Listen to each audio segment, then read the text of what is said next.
Assalamu alaikum wa rahmatullahi wa barakatuh, mes chers frères et sœurs.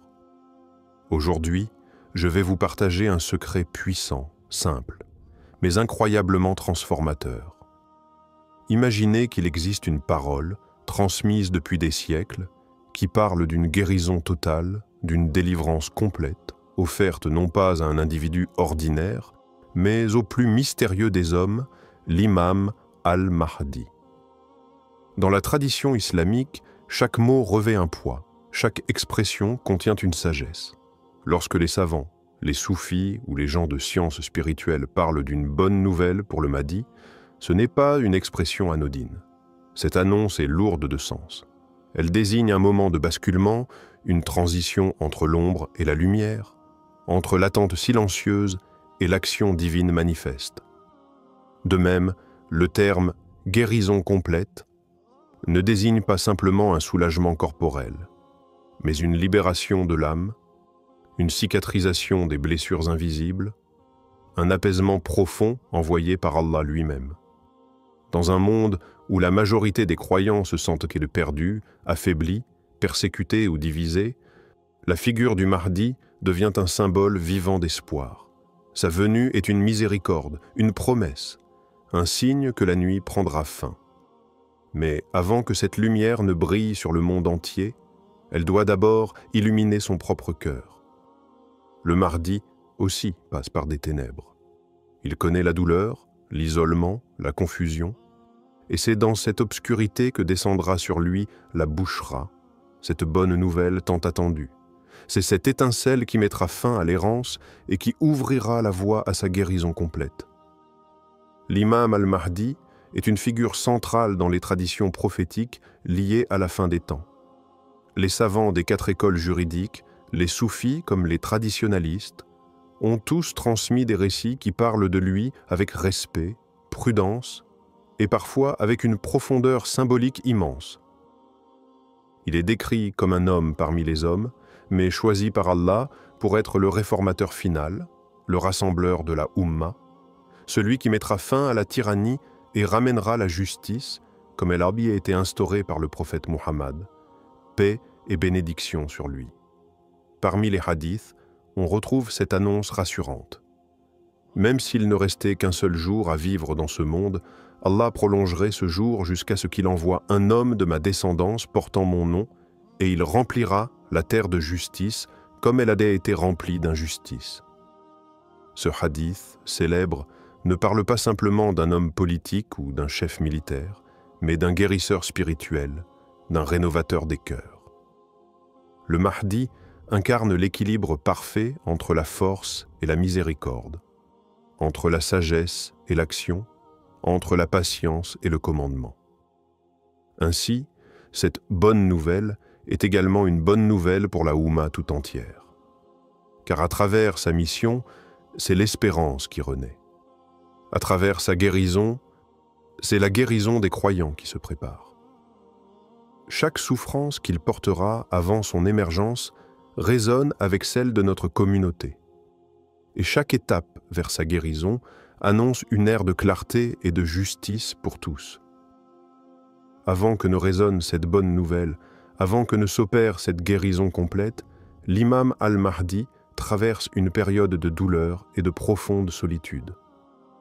De nombreux savants spirituels, comme Cheikh Ibn Arabi, évoquent son isolement, non seulement physique, mais aussi existentiel.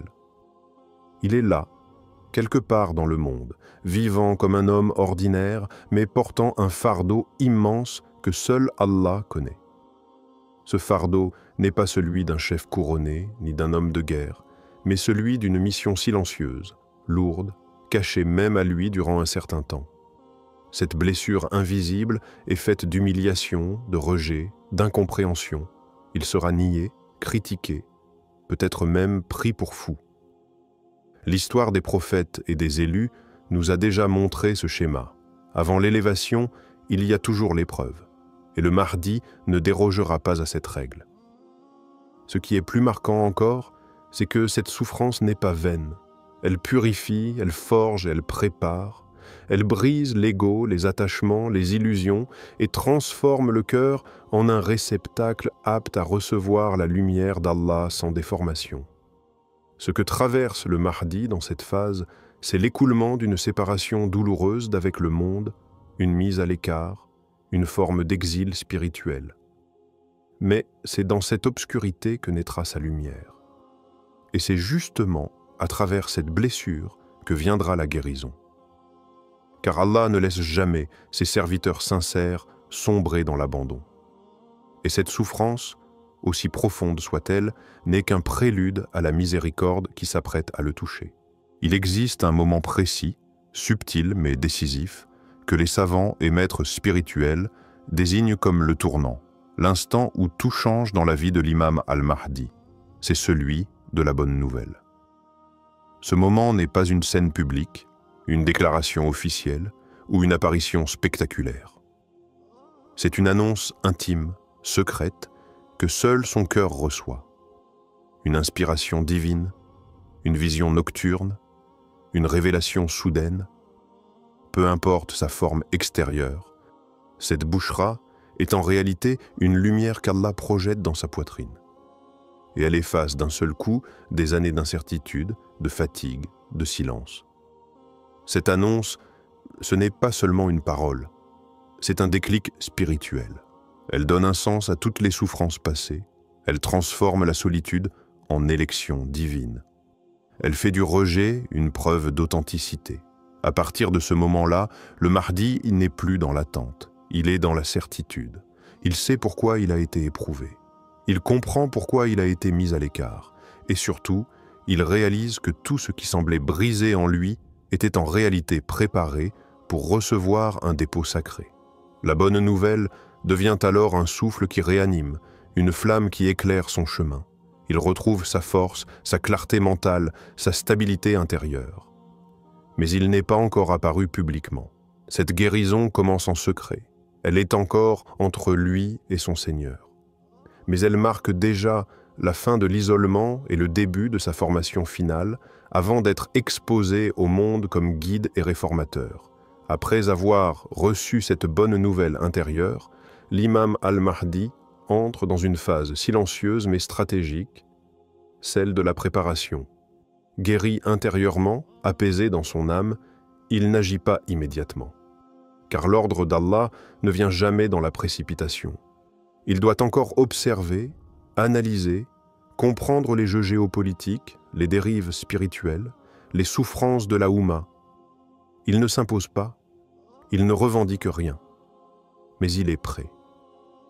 Et dans ce silence apparent, une intelligence se développe, une vision se dessine. C'est ici que le Mahdi commence réellement à devenir un dirigeant, même si personne ne le voit encore comme tel. Cette guérison complète qu'Allah lui accorde devient sa boussole. Il n'agit plus par réaction émotionnelle, il est guidé. Chaque geste qu'il posera ensuite, chaque mot qu'il prononcera, chaque décision qu'il prendra découlera de cette lumière intérieure. Il n'a plus besoin de reconnaissance. Il n'est plus blessé par le rejet. Il ne cherche plus la validation humaine. Ce qui compte désormais, c'est l'accomplissement de la mission, le plaisir d'Allah et la délivrance de la communauté musulmane.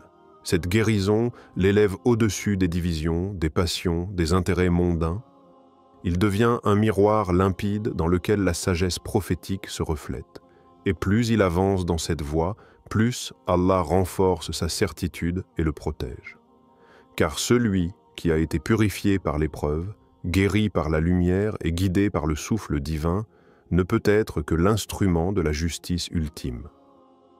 La guérison de l'imam al-Mahdi ne reste pas confinée à sa personne.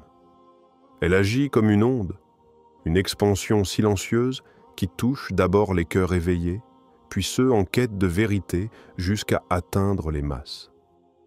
Cette transformation intérieure, transmise par le souffle divin, prépare l'environnement à l'accueillir. Avant même son apparition publique, certains commencent à ressentir une attirance inexpliquée vers un renouveau, un besoin de réforme authentique, un appel à revenir au cœur du message prophétique. Ce phénomène subtil est un effet direct de la guérison complète du Mahdi. Ce qu'il porte en lui rayonne déjà dans le monde. Les gens commencent à s'interroger, à chercher, à abandonner les illusions modernes. Une soif de vérité naît, une méfiance vis-à-vis des figures corrompues, des idéologies destructrices. Ce climat mondial, cette attente floue mais réelle, n'est pas due au hasard. C'est un effet spirituel provoqué par la restauration intérieure du Mahdi. Allah l'a guéri pour qu'il guérisse. Il l'a consolé pour qu'il console.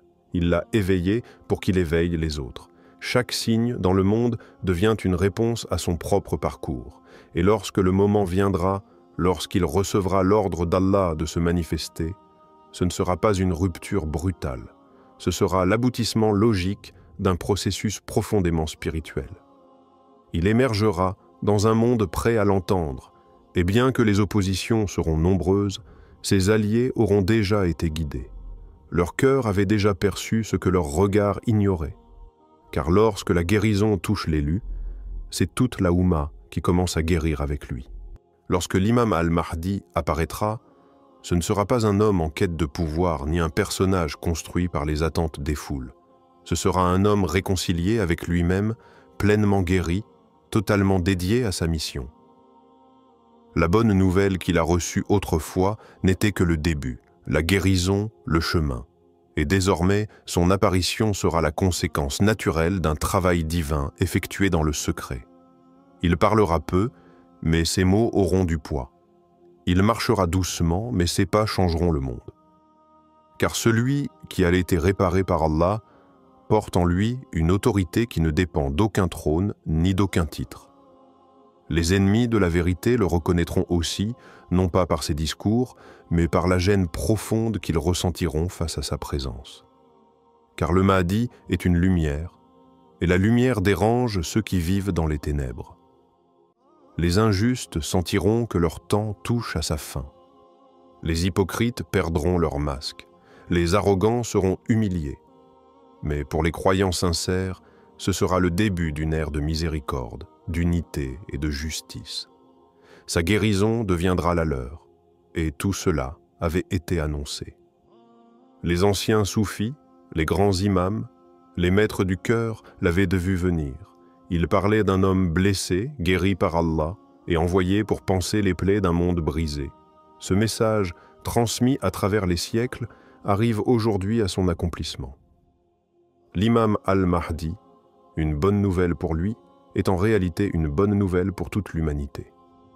Et lorsque ses pas se poseront enfin sur la scène mondiale, l'isolement mourra, les injustices s'éteindront, et la terre sera à nouveau éclairée par la justice du ciel.